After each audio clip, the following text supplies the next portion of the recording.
Hello everyone, today we will talk about how to fix keep notes app. You will go to settings.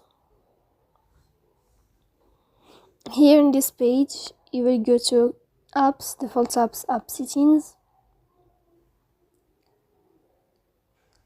On above you can search about keep notes and you will enter.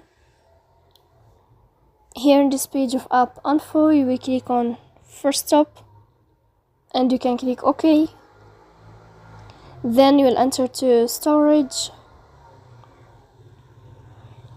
After that you can click on clear cache.